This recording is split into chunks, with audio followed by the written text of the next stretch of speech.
everyone for joining us. We just saw the passion that the event industry brings in the last panel. I mean, you just went overboard.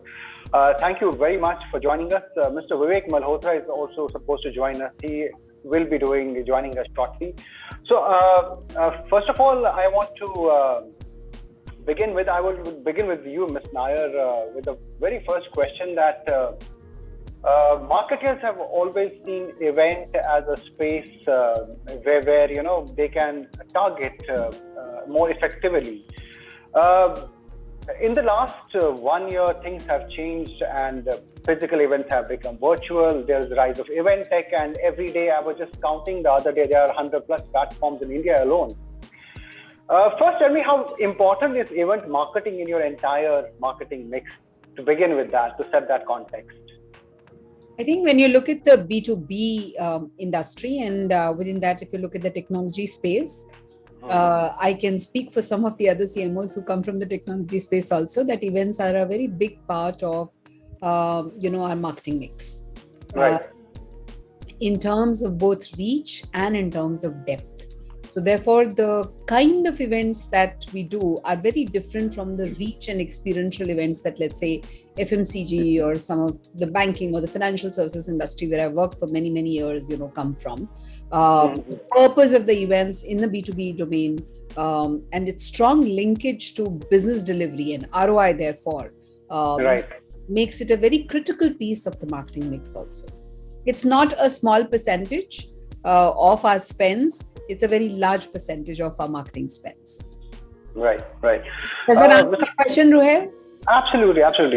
Mr. Parashar, what about you? I mean, I think you have a consumer-facing end which depends on events a lot. And now things have changed. How big is that piece and how are you adjusting to it now in the current situation?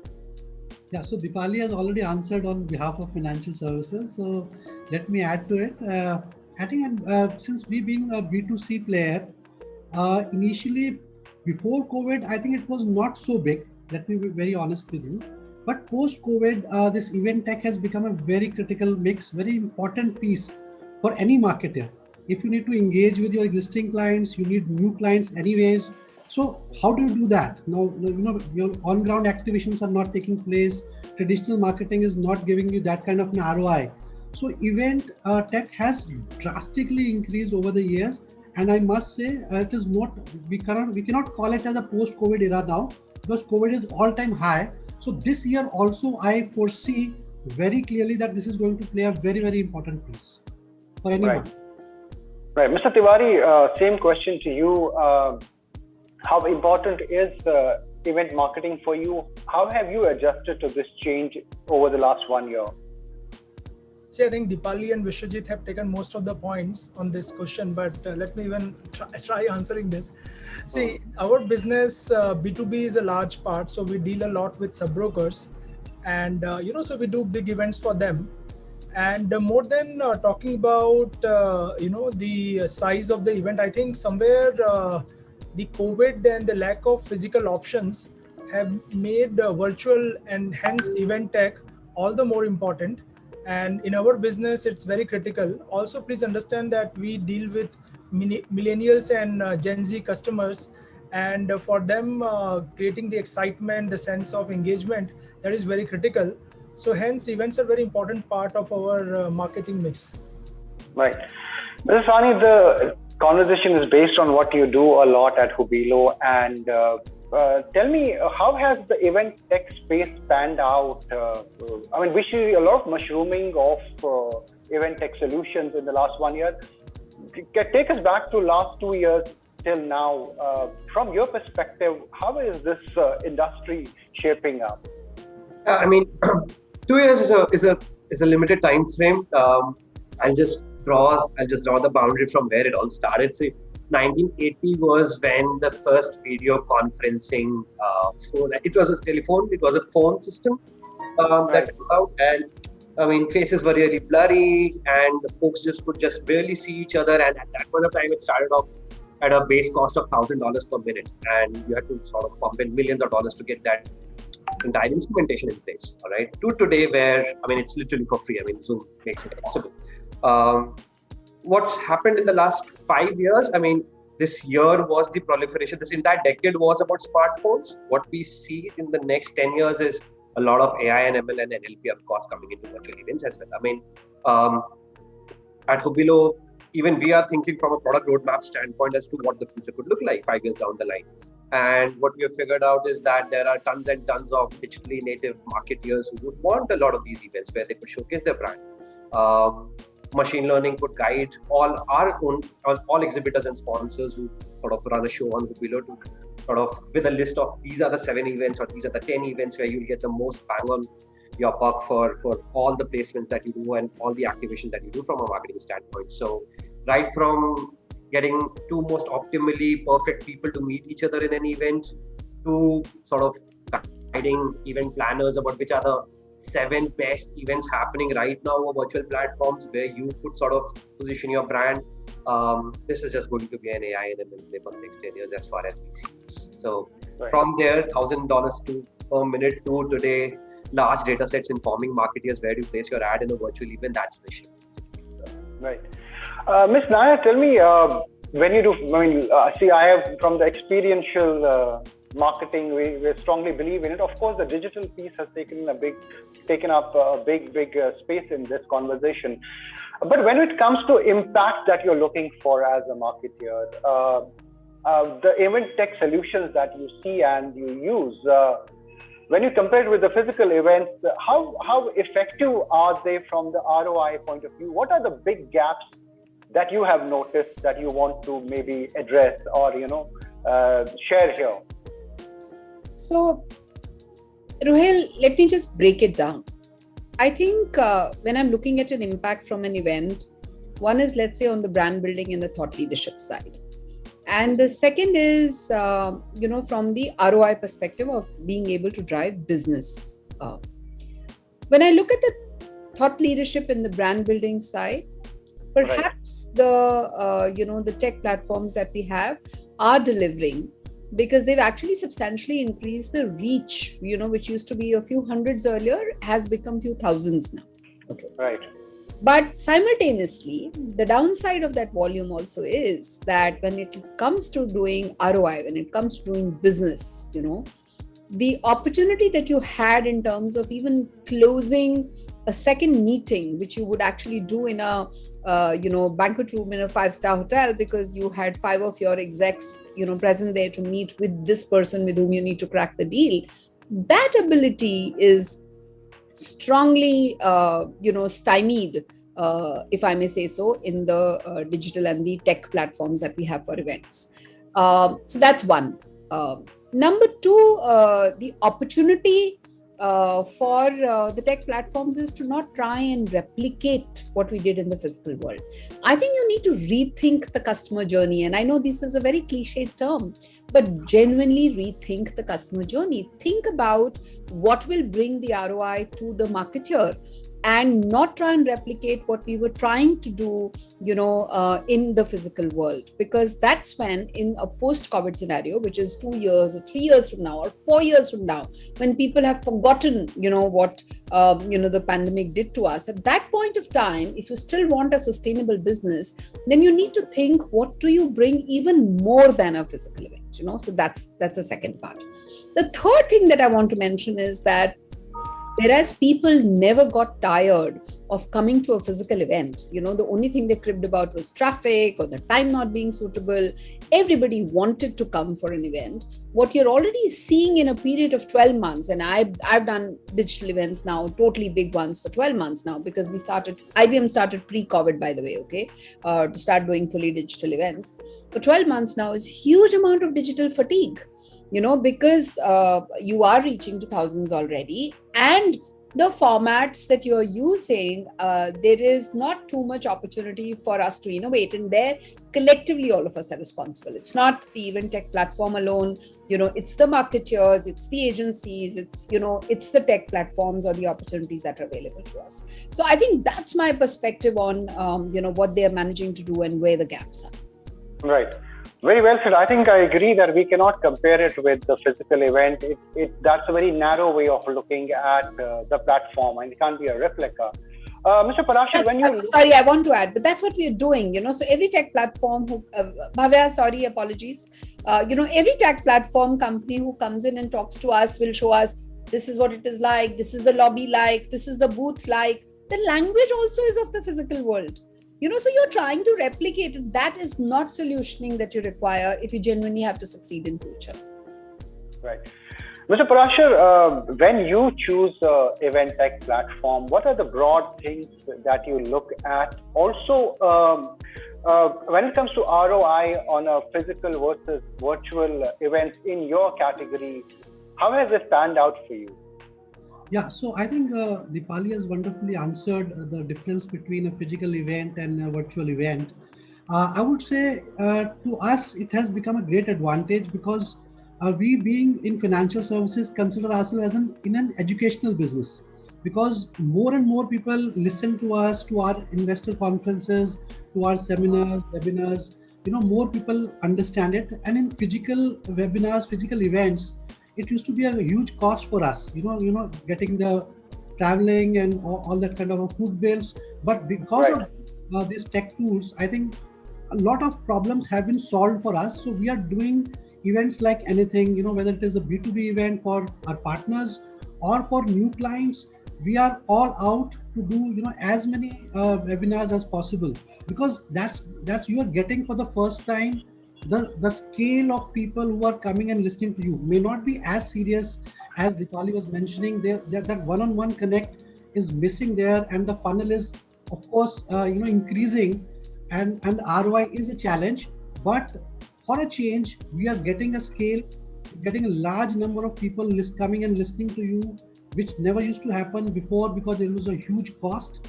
And because of these tech platforms, what we are looking forward is from any vendor is all-in-one solution.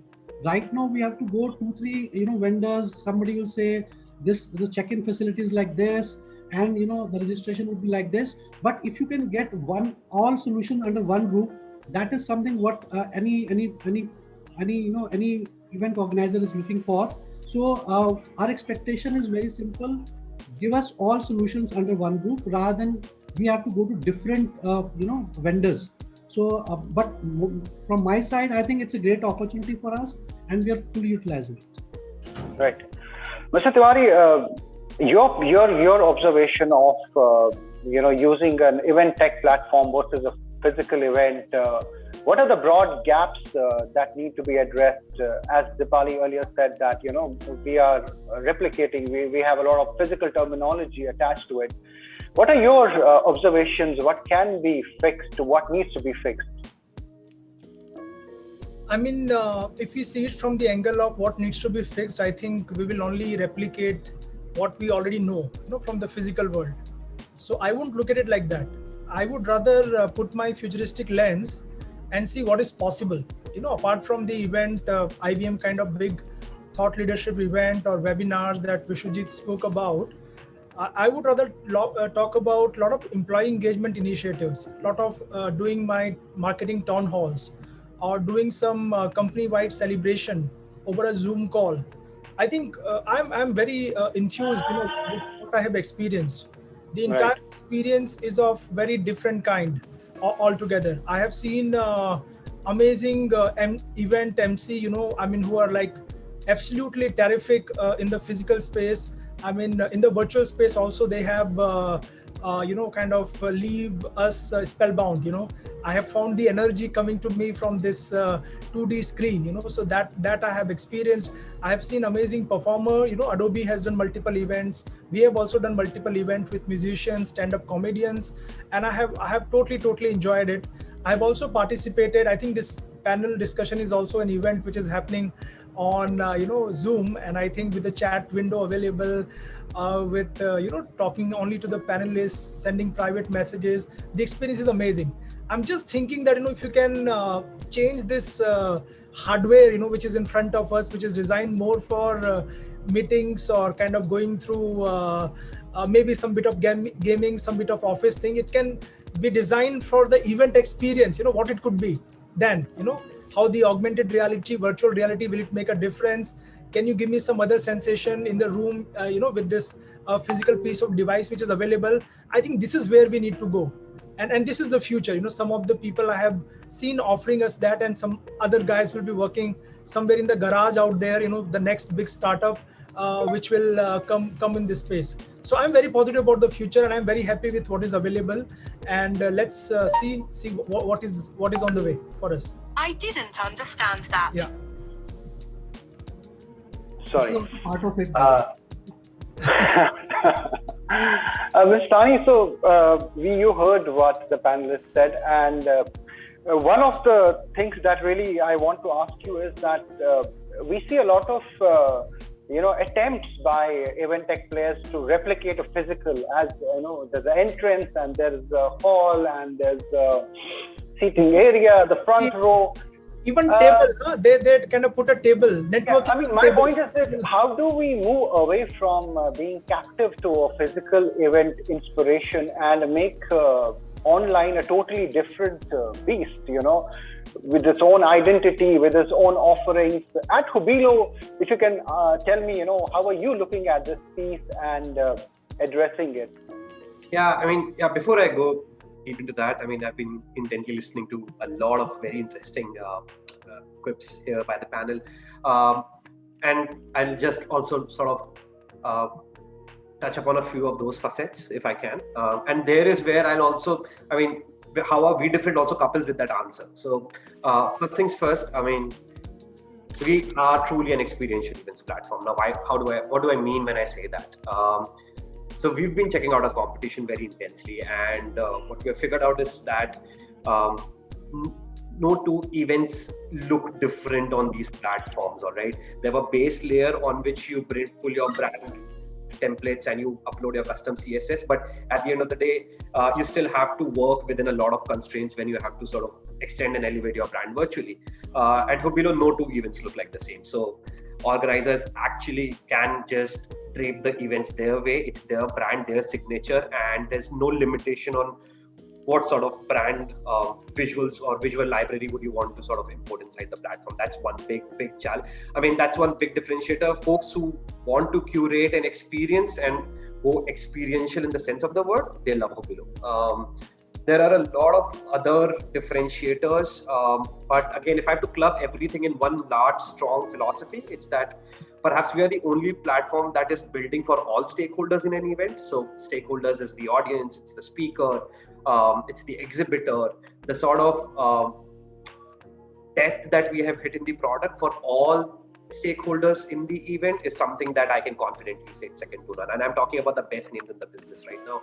When we compare ourselves to a Hopin, which is at 5.6 billion in valuation, we talk about, we compare it against, Swapcard. We've sort of done our own internal studies as well. We are the ones that are sort of complete in its sense, because if you want a dedicated exhibital central with all that minute tracking happening for your booths, it's there. If you want to sort of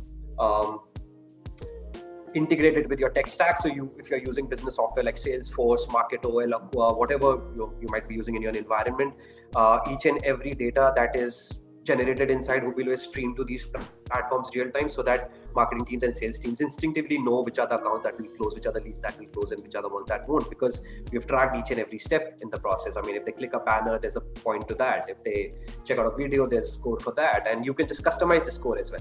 So whatever action is important for you, marketeers could tune it, and according to that, engagement scores are populated. So again, of course, there are a lot of other differentiators, Rohil, and I'd sort of love to speak about it offline, one-on-one with folks here. Just another point that I'd like to add. Yes, what Deepali said, that a follow-up conversation that needs to happen after a grand gala or after a big speaker has headlined their event, and we want to get into an account and have that decision maker in the account speak with CXOs.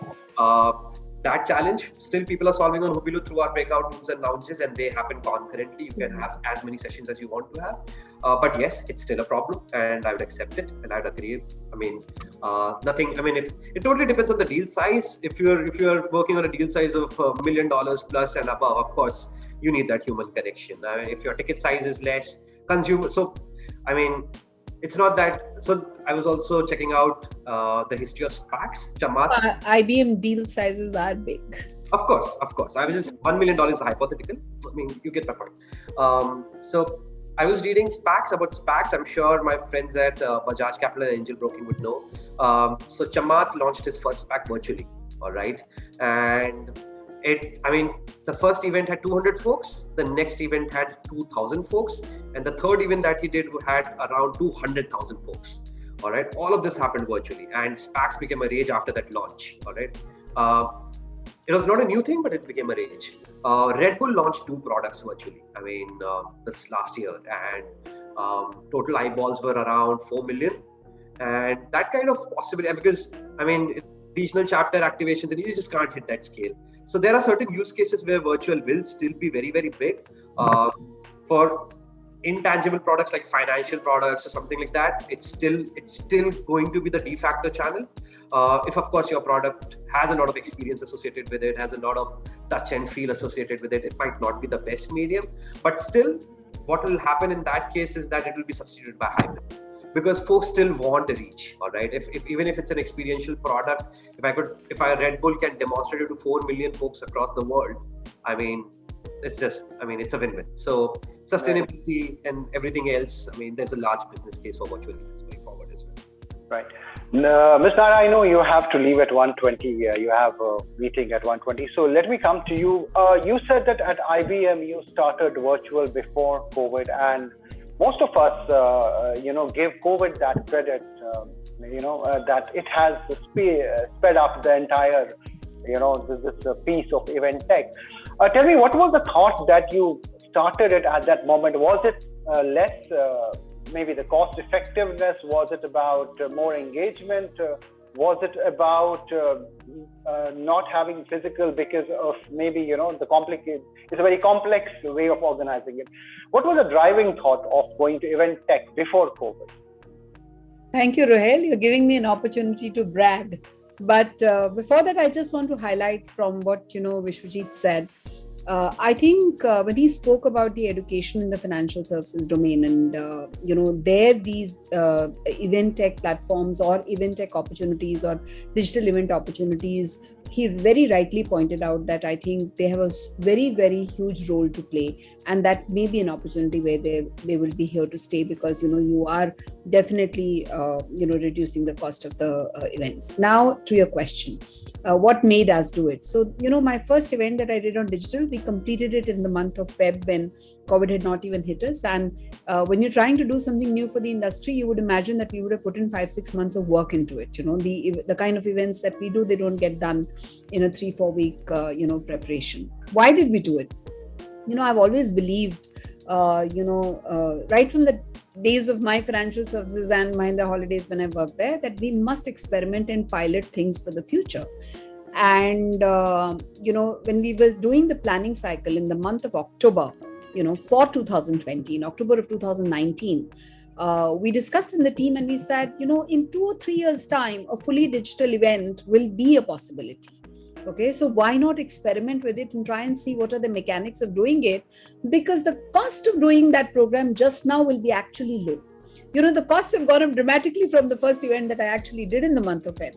And the partners, whether the tech platform or whether the publishers, they were really, really willing to, experiment with us. And we got it also therefore at a low cost. So it was that pilot, that whole philosophy that I have, that every quarter you must experiment with something new and scale it up if it is working for you, was really the philosophy, that we looked at. Interestingly, while we are doing this today afternoon, and the reason I've got to go, is that I'm running a design thinking workshop with all of my leadership team and all of my event strategist team to discuss the issue of digital fatigue and to look at how can we brainstorm to come up with new formats. So 2 hours today and 2 hours on Friday, 4 hours that my top team is, spending on discussing what are the new things that we can innovate and pilot for taking care of digital fatigue. So Ruhail, this is really, the philosophy that marketers should, lead with new things and must experiment. I also want to say this, that when we experiment with new things ahead of time, and when we create that alignment amongst our stakeholders that we are doing something new, then, the fear of failure goes away. because you know that you're piloting it, you're doing something new that's not been done before. That also brings in a wonderful culture, in your team, for committing to creativity, for committing to experimentation, which is very required if in the long run marketing has to prove its worth, Right. to the organization. Right. Mr. Parashar, tell me, while Mr. Sahni said that, a lot of brands have started launching their products digitally and have been doing it, of course. But from a marketer's mindset, do they still see that as an alternative till the physical events open, or have they actually mainstreamed it and they are okay with this kind of a culture where you release your product online first? Do you think, how is the marketer's mindset? As of now, this is a TINA factor. There is no alternative. So, what you have to do is, going with the times, you have to launch and you have to show profit and loss to the organizations. You have to run your business. So, my point is, as and when the situation demands, one has to adapt and has to change and innovate. As Deepali was rightly mentioning, so she's going step ahead and doing, design thinking, because people are fatigued with, with doing these virtual webinars, and the seriousness is going. They just register, they don't come. So these kind of things are happening, and so nobody can match the physical ones. When it comes to the launches, the one-on-one connect, and especially B2B category. When you have a glass of drink with each other, when you exchange your thoughts, that point of time, that is the best relationship building time, which cannot happen on virtual platforms. So I say that as and when the situation is, I think virtually also, because with the help of AI and virtual VRs, etc., things are improving drastically. But of course, they are way far away from what it used to happen in the physical life formats. Mr. Tiwari, do you see the dependence on event tech, COVID driven and a COVID limited phenomenon, and everybody is waiting for COVID to go away and then maybe have a hybrid model, or just have more of physical events? What is your reading of the marketer's sentiment? See, COVID as a disruptive opportunity has given us a taste of time. I wouldn't say that, if COVID goes away suddenly, like 6 months, 1 year down the line, things will move back to the physical world. No, it won't happen like that. I'm a firm belief that, the kind of global organizations that we are seeing today would demand such event on a technology platform in a much, much bigger scale. If I talk about my organization, today we have this kind of work from anywhere policy, where we are recruiting people in US, Europe, and even though our headquarters in Bombay, we have like now senior people coming, operating from Gurgaon or a Hyderabad or a Bangalore. Imagine, like, if I have to do an event, and I have to kind of engage with these people, how will I do it? Even post COVID also, I can't suddenly ask these people to move back to Bombay, or move to Bombay, or from US or other place. I have to kind of make peace with the reality that this kind of remote working will always be there. That's gonna be always be there. I'll give you an example. So we did amazing business in the month of March, and my team wanted a great Pauri. Okay, so for the Pauri, and they're demanding, let's go to Goa, and I said, okay, let's go to Goa, as long as if you kind of, in fact, COVID don't put a claim on the company, so it's okay. I will also sign this disclaimer. You also sign. Now, out of only 50% people have kind of said yes to going to Goa. Rest of the 50% have said they don't want to go to Goa. So, but we're gonna be going ahead with such events. The point I'm making is that it's not about the hybrid that I would kind of or the world will settle to. The event tech and the new way of working has opened amazing opportunities, and we would see more and more innovation. First of all, I want to get rid of this laptop or this smartphone. I would rather like to have a different console, to participate in the event. Can it be there? Can it be affordable? Can it be a part of, or can it subsume laptop or a working? So we have to think in that direction. And I'm sure the future is not far away. And just to kind of summarize, I don't think the world will settle for hybrid. We will see a new and amazing innovation, cutting edge innovation on event tech and for future events. Right. Ms. Sahni, so there's one quick, futuristic thought that devices, maybe the tech solution providers, the event tech, they might, another way of looking beyond the cloud part of it. Tell me, so much of mushrooming, as I addressed in the beginning also, that so many tech platforms, we counted 100 the other day. What are the broad differentiators as far as Hubilo is concerned, in your view? Yeah, I touched upon it a little bit. So experiential event design is something that we take pride upon. As I said, no two events on Hubilo look like the same. So an event that's done by United Nations on our platform absolutely has their own signature and their own brand visual library. And then if AWS conducts an event on Hubilo, it has its own touch. So right from your login pages to your event corridors to booths, everything can just be draped with your brand's language. That's one big differentiator. Folks who believe in experiential event design are the ones who like us more than the other segments that who buy us. Second, as I said, our integration suite is very strong.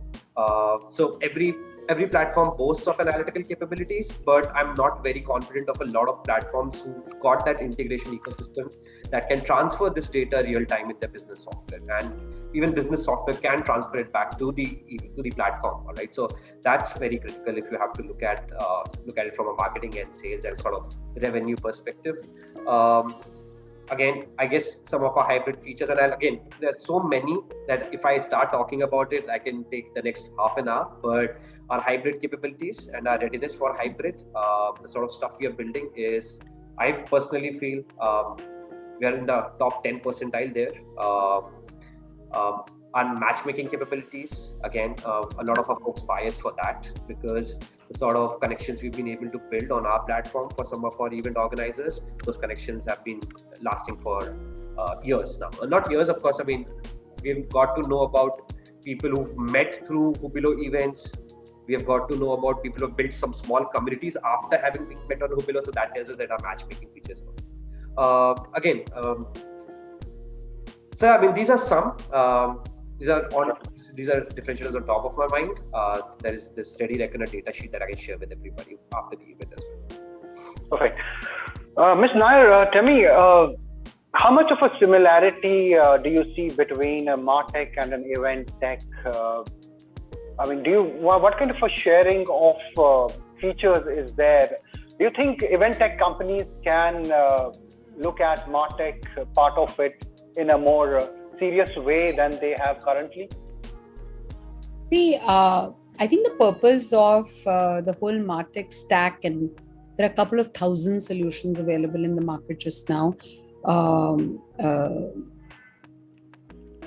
And what an event tech team is doing is possibly, I think the technology bit that Bhavya spoke about, and what I understand, is providing data which appends my current data platform. So, for example, we've not yet solved the problem of ad tech and MarTech also completely being in sync with each other, right?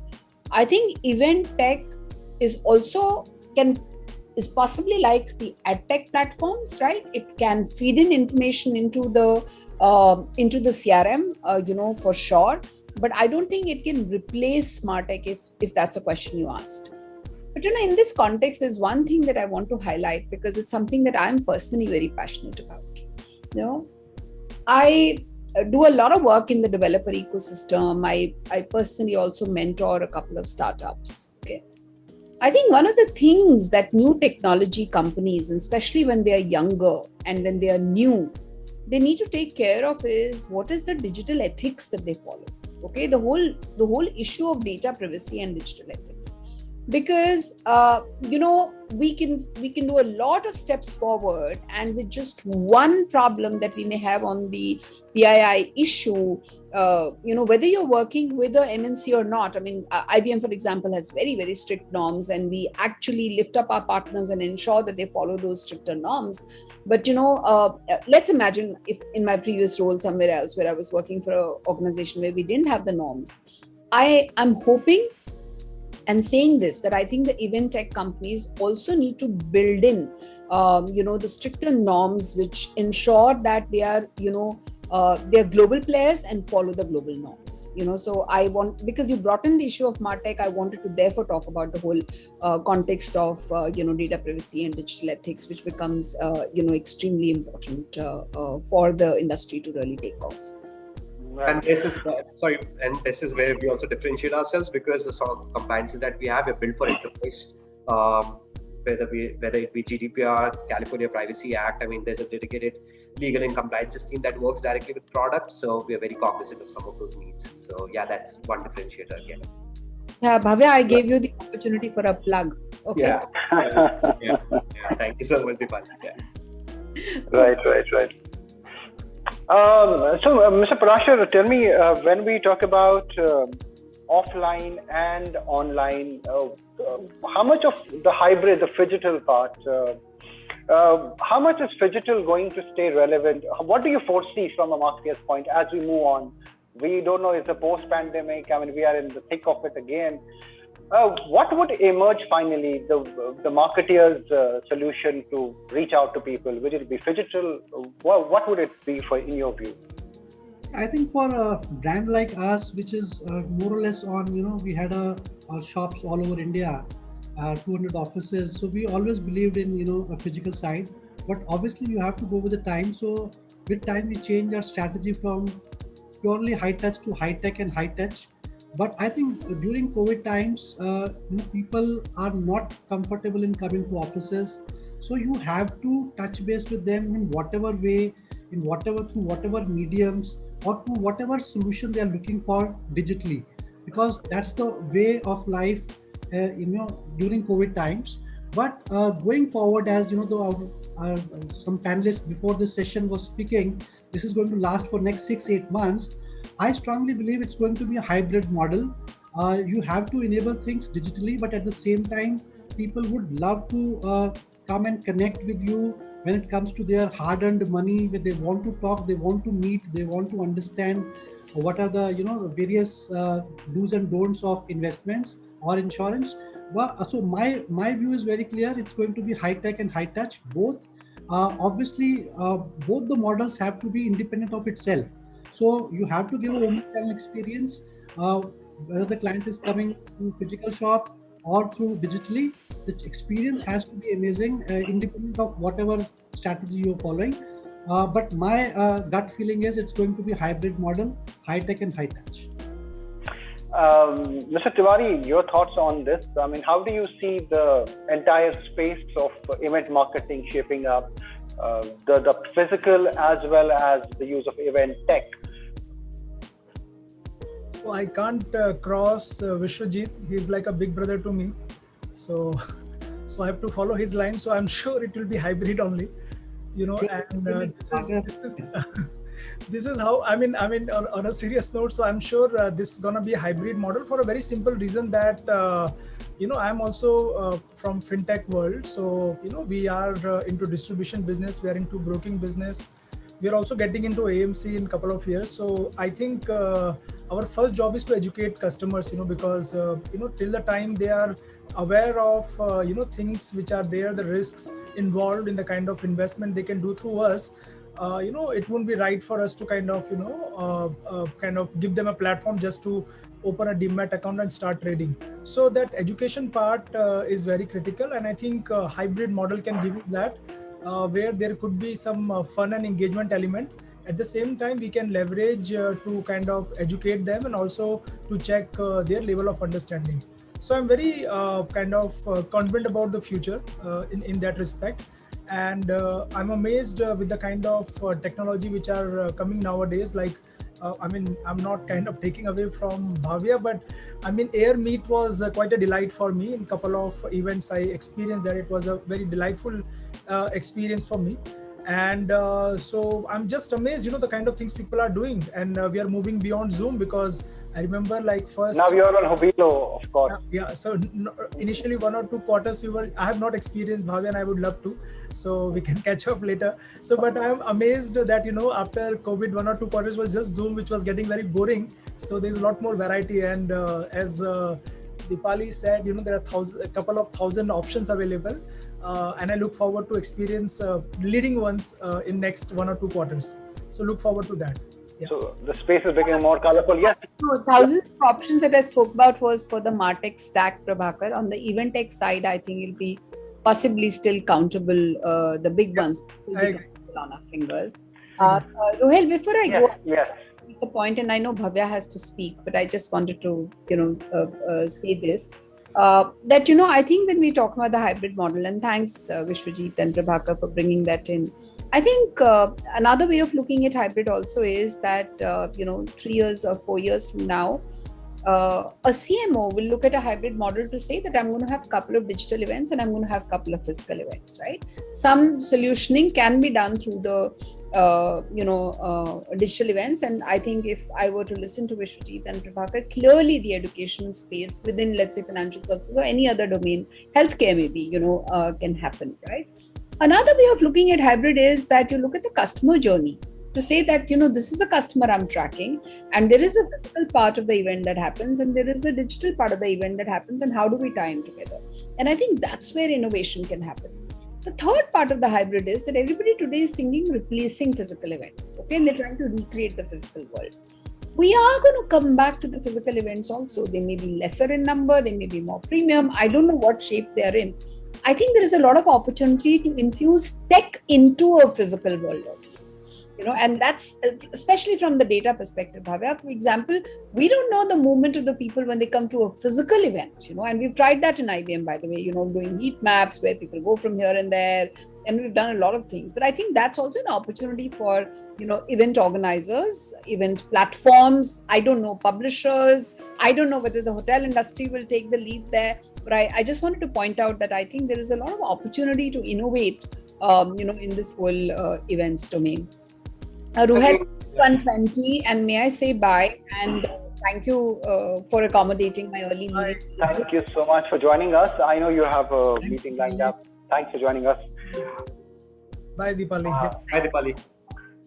Ms. Sahni, tell me, in a post-COVID world that we talk about, how important, what would be the role of Hubilo or Zoom or on all these event tech? I mean, how do you foresee, how are you preparing for the world once everything opens up, and the relevance? I mean, and how are you kind of foreseeing your relevance and doing things to stay relevant in that period?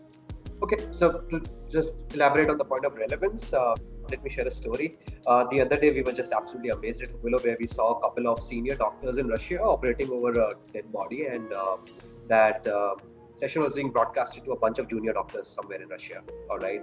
So again, I mean, we are very, very relevant because we are enabling some of these mission-critical learnings to be imparted from one set of folks to the other, and that relevance is never going to go down. What's going to make us more relevant is, of course, as for example, as Deepali said, I mean, how can we ensure that there is a lot of data for folks who are moving around in a physical campus, right? I mean, RFID and NFC, I mean, those two technologies get you to do that. Okay, that's precisely why they're built. So even our roadmap now, hybrid. I mean, when we speak about experiential, Vishwajit said that it's going to be high touch. Now, how is high touch going to be empowered? High touch, I feel, is very, very dependent on 5G. All right. Again, that one technology would be an enabler for a lot of our own product roadmap as well. By 5G, I'm pretty confident a lot of VR and AR would go mainstream. And that is the missing link between. So when we've done a lot of these studies internally, we've done a lot of these customer interviews internally, and what we have felt and figured out is that AR VR is the missing link. It's the enabler, and till 5G comes into the fray, it's not going to happen. It's very simple. I mean, we cannot. I mean, it's you have to jump the shark. The shark is that adoption is important. Adoption is mainstream. It's the key. So. It's still 5 years away, Vishwajit. Because we speak to a lot of our folks in California and Silicon Valley who are working on very cutting edge AR, VR sort of environment. What we know and what we understand from a developing economy perspective, at least it's 5 years away. So we will be doing progress in the category. It would be incremental. Some of the changes would be exponential. Some would be incremental. but a lot of innovation will only be possible when 5G comes into the picture. So that is what will truly make it experiential, is what I feel. So Right. yeah, I mean, and we are the ones who can do that. I mean, we are the technology that is very, very focused upon that, and we've been sort Right. of working overtime on that. I have 7 more minutes, so time for one more question. So we have the event tech and the CMOs. So to you, Mr. Parashar, tell me, if tomorrow offline events open as they were earlier normally, would your belief in event tech be as strong as it is today? No, definitely. As Bhavya was also saying, it's a mix of both, and and Deepali was also pointing it out. In the physical events, how we use tech, that's more important, and that's going to that's going to be a game changer. And AR and VR are missing. That's AI and VR are missing. That's for sure is going to change the game, the way we look at offline events. And I'm sure we will have to have a both in the basket. So offline events will continue to be there when it comes to large ticket size. So as everybody was mentioning there, and when you're talking to a large number, then obviously go for event tech kind of a platform, because that's where the reach is there, that's where the costings and the revenues can be saved. So I think it's going to be a mix of both, but obviously you cannot replace each one with anyone else. Right. Mr. Tiwari, your quick thoughts on it. Do you think events post-pandemic will have a big tech part? Will that become a big takeaway from where we are right now? Yeah. I was kind of, something Deepali said started me thinking. I was just kind of, I don't remember the technical name for it, but people having the headphone and just dancing in a silent, kind of dance floor, because the songs are playing in their headphone. So that's a one technology, which is there. And imagine, such kind of audio technology or video technologies are available, where in the event there are multiple things happening on the stage, or maybe what you're experiencing could be very different from, or what you want to take away from the stage that is happening, and yet a variety of people are coming together. And I can now imagine such a kind of event. And I'm very confident that use of technology will go up, because see, please understand, we have always been waiting for it. Look at Hollywood movies and all these sci-fi futuristic movies. They've been thinking about it like 3 or 4 decades back. So now, now we still don't have it. So we have to have it ASAP, and let COVID be the enabler, and we reach there. So looking forward to that. Perfect. My final 2 questions to you, Mr. Sahni. One is that digital fatigue we spoke about. A lot of panelists underlined it. Is that real? How are you trying to address that? Let me begin with this. It's definitely real.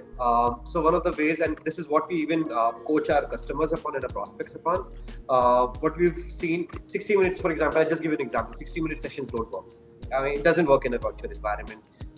What we've seen, because we have a lot of data also, because we correlate session time to engagement, and what we've seen is the optimal session duration on a virtual medium is not more than 20 minutes. More than 20 minutes and they start dropping out. So that's one big shift, 60 minutes to 20 minutes. A lot of these companies we are seeing, between each session, they will bring in a yoga trainer or a gym trainer who just get them to flex their muscles, just move around the room a little bit. So which kind of speakers do you select? So somebody was in the panel was talking about how speakers who've done well in the traditional format are just not able to cope up with the digital medium. That's because what expectations that are there from speakers in this era is absolutely different. People expect speakers to be interacting and talking to their audience in real time. If there's comments that are flowing in, they have to respond to those comments in real time. Each and every person who is trying to sort of strike a conversation has to be engaged with in that moment. So that becomes more of a YouTube or a Discord streamer kind of a relationship that you have with your audience. And folks who've been used to a stage where there are 4,000 people and they don't have to make eye contact with anybody, that sort of dynamic is now sort of going out. So again, there's a huge set of, we also even wrote a blog on this. What are the things that you should keep in mind while you're planning a virtual event? And we touch upon these things, and I'll be happy to share it with the panel after this conversation. There are many such tactics. Yeah. My follow-up question, final question to you, Mr. Sahni, is that when we look at the Indian offerings in the event tech space compared to the global counterparts, where do we stand, and where do you see the Indian event tech in the whole scheme of things as we move on? So, I mean, if you look at the Big Daddy, it's definitely Cvent. I mean, a lot of the tech and products it's here. We are an Ahmedabad-based company. Of course, I mean, all our product, tech, marketing, engineering still sits here. Now we've hired global marketing leaders just now, but again, I mean, we are an upstart from Ahmedabad. So there's definitely no past dent that is there in the event tech space out of India, but we are looking to change it. Right. Perfect. Thank you so much for joining us. I think we are done. We just have 1 minute left. So, Mr. Parashar, Mr. Tiwari, Mr. Sahni, and of course, Ms. Nair, who left, had to go for a meeting. Thank you for this conversation. It definitely has become a centerpiece. That's why we are discussing it. And thank you, Hubilo, for this joining our hands with us. And thank you. Hope to see you on a different panel very soon. Thanks for joining us. It's real. Thank you. Bhavya, nice meeting you. Thanks, Prabhakar. Good to see you. Yeah. Thanks, Bhavya. Thanks, Vishwajit.